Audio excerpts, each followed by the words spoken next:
পুজো প্রস্তুতির একদম অন্তিম লগ্নে আমরা পৌঁছে গেছি। শরৎ সরণী পল্লীবাসী বৃন্দ এবারে তাদের যে মাতৃ আরাধনা করছেন, তাদের এবারের থিম শিবানীর সাজঘর।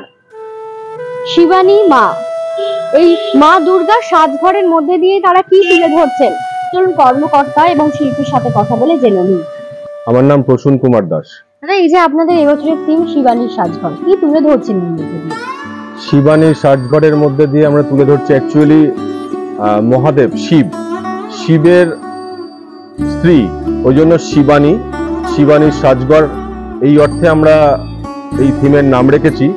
তার কারণ হচ্ছে যে প্রত্যেকটা মেয়ে যখন তার শ্বশুর বাড়ি থেকে বাপের বাড়িতে আসে, যেভাবে সেজে গুজে আসে, তার সেই মায়ের ছেলে মেয়েরা যেভাবে মাকে সাজগোজ করতে সাহায্য করে, সেই সাজগোজটাই আমাদের লক্ষ্মী, সরস্বতী, গণেশ, কার্তিক মিলে মাকে সাজিয়ে দিচ্ছে।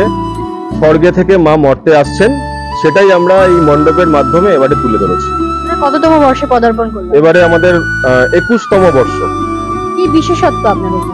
আমাদের বিশেষত্ব বলতে যে আমাদের এটাই দেখাতে চেয়েছি যে মায়েরা, আমাদের বাড়ির মায়েরা যখন শ্বশুর বাড়ি থেকে বাপের বাড়িতে যায়, তার যে একটা মনের মধ্যে একটা উদ্বেলতা, একটা আনন্দ, সেটাই আমরা এই মণ্ডপের মাধ্যমে ফুটিয়ে তুলেছি।